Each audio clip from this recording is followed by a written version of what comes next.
Hello दोस्तों, आज का हमारा टॉपिक है चट्टान। तो आज हम चट्टान के ऊपर चर्चा करेंगे, जिसके जो महत्वपूर्ण क्वेश्चन हैं उनके बारे में पढ़ेंगे।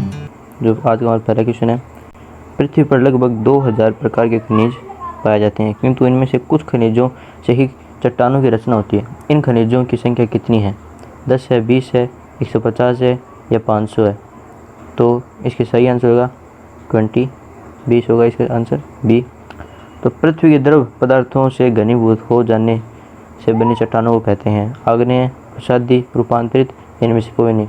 तो जो द्रव पदार्थ हैं, जो घनीभूत होने से जो चट्टान बनती है, मजबूत जो ठोस चट्टान बनती है, उसे आग्नेय चट्टान कहते हैं। तीसरा क्वेश्चन है, निम्नलिखित में से किसे प्राथमिक चट्टानों की श्रेणी में रखा जाता है? आग्नेय चट्टाने को, प्रसादी चट्टाने को, रूपांतरित चट्टाने को, द्रवित चट्टाने को। तो जो प्रथम श्रेणी में जो चट्टाने को रखते हैं उसका नाम है आग्नेय। तो आग्नेय चट्टाने, इसका सही आंसर होगा ए। तीसरे का आंसर होगा ए। चौथा है, आग्नेय शेल कहलाती है कठोर शेल, मौलिक शेल या गौण शेल या इनमें से कोई नहीं। तो जो आग्नेय शेल है वो मौलिक शेल कहलाती है। तो सही आंसर होगा बी। पांचवा हमारा क्वेश्चन है, निर्माण की दृष्टि में से कौन सी चट्टान सर्वाधिक प्राचीन है? निर्माण की दृष्टि में सबसे पहले किसका निर्माण था? आग्नेय का, कायांतरित का, अवसादी का या अधिविलित का? तो सबसे पहले आग्नेय शेल का निर्माण हुआ था, इसलिए सबसे पुरानी है। फिर छठा, आग्नेय चट्टानें बनती है गर्म लावा ठंडे होने से, पर्वतों के गिरने से, भूकंप से या इनमें से कोई नहीं। तो जो ये आग्नेय शेल जो बनती है वो गर्म लावा के ठंडे होने से बनती है, इसीलिए बहुत ही ठोस मजबूत होती है। सातवां है, मोह स्केल से निम्नलिखित में से किसका मापन किया जाता है? तो मोह स्केल से आकाशीय पिंडों की दूरियां या बहते हुए जल की गति या वायुयानों या एवं जलयानों की गति का या चट्टानों की कठोरता का। तो इसका जो सही आंसर होगा वो होगा चट्टानों की कठोरता। तो चट्टानों की जो कठोरता का माप किया जाता है वो मोह स्केल से किया जाता है कि कितनी कठोर है चट्टान। आठवां क्वेश्चन है, ग्रेनाइट की गणना किस प्रकार की चट्टान से की जाती है? आग्नेय के या अवसादी या कायांतरित या अधिविलित या प्लूटोनिक? जो तो सही आंसर होगा डी, अधिविलित या प्लूटोनिक जो चट्टान होती है उनसे इसकी गणना की जाती है। नौवां क्वेश्चन है कि आग्नेय चट्टान के संबंध में से निम्नलिखित में से कौन सा कथन असत्य है? आग्नेय चट्टानों में परतों का पूर्णतः भाव पाया जाता है, ये बात सही है। इन चट्टानों में रवे पाए जाते हैं। इन चट्टानों में जीवावशेष का भाव पाया जाता है, सही है, जीवावशेष का भाव पाया जाता है।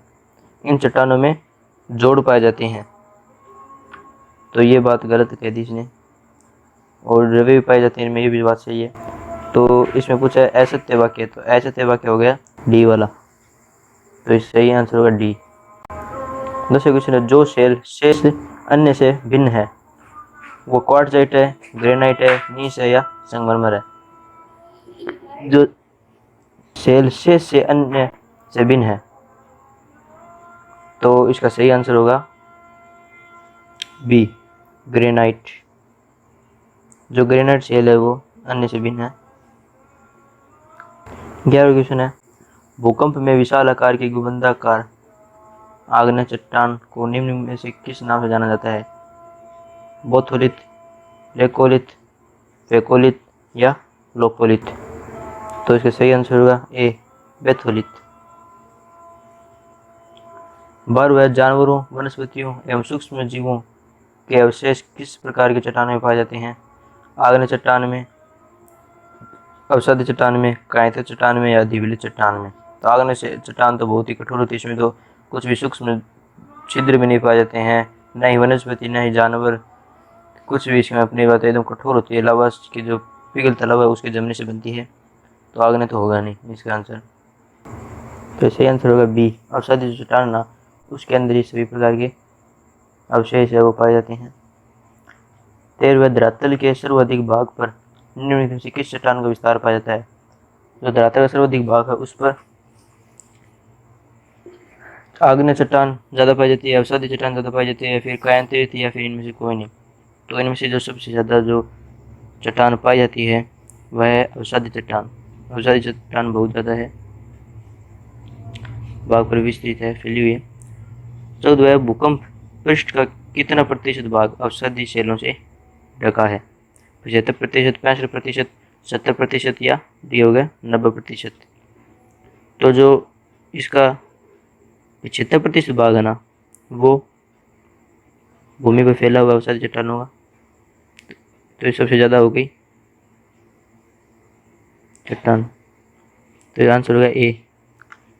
भूपृष्ठ की बनावट में अवसादी चट्टानों का योगदान है 5%, 8%, 10% या 15%। तो इसका सही आंसर होगा ए, 5% है।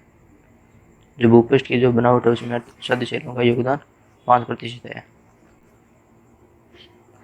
16 क्वेश्चन है, निम्नलिखित में से कौन सी चट्टान जैविक चट्टानों के अंतर्गत आती है? क्वार्टजाइट, संगमरमर, कोयला या ग्रेनाइट? तो सही आंसर होगा कोयला। 17 कोयला किस चट्टान में पाया जाता है? परिवर्ती चट्टान में, परतदार चट्टान में, अजैव चट्टान में या आग्नेय चट्टान में? तो सही आंसर होगा बी, परतदार जो चट्टान है उसके अंदर कोयला पाया जाता है। पेट्रोलियम मतलब खनिज तेल किन चट्टानों में पाया जाता है? आग्नेय में, नवीन संस्कृत में या प्राचीन संस्कृत में या परिवर्तित में? तो जो परिवर्तित चट्टान में नहीं पाया जाता है, तो सही आंसर होगा सी, प्राचीन संस्कृत में। जो पुरानी जो संस्कृत है उसके अंदर खनिज तेल पाया जाता है या पेट्रोलियम। 19 क्वेश्चन, निम्नलिखित में से कौन सा परतदार चट्टान नहीं है? कौन परतदार चट्टान नहीं है? चूना पत्थर, बालू का पत्थर, शेल या क्वार्टजाइट? तो जो परतदार चट्टान के अंतर्गत जो नहीं आता है वो हमें पूछे, तो वो है डी, क्वार्टजाइट। जो क्वार्टजाइट है वो परतदार चट्टान में नहीं आता है। 20वां क्वेश्चन है, निम्नलिखित में से कौन परतदार चट्टान नहीं है? जिप्सम, कांग्लोमेरेट या डोलोमाइट या डी होगा स्लेट? तो सही आंसर होगा डी। अगला क्वेश्चन है, निम्नलिखित में से कौन विलग प्रकार की चट्टान है? बलुआ पत्थर, चूना पत्थर, संगमरमर या कांग्लोमेरेट? तो सही आंसर होगा सी, संगमरमर। 22 पृथ्वी के आंतरिक भाग में किस चट्टान का निर्माण अधिक ऊष्मा और दबाव से हुआ है? आग्नेय चट्टान का, अवसादी चट्टान का, क्रांतीय चट्टान का या ज्वालामुखी चट्टान का? तो जो ऊष्मा और दबाव से जिसका चट्टान का निर्माण हुआ वह है क्रांतीय चट्टान। 22 क्वेश्चन हमारा पूरा हो गया। Thank you for watching the video.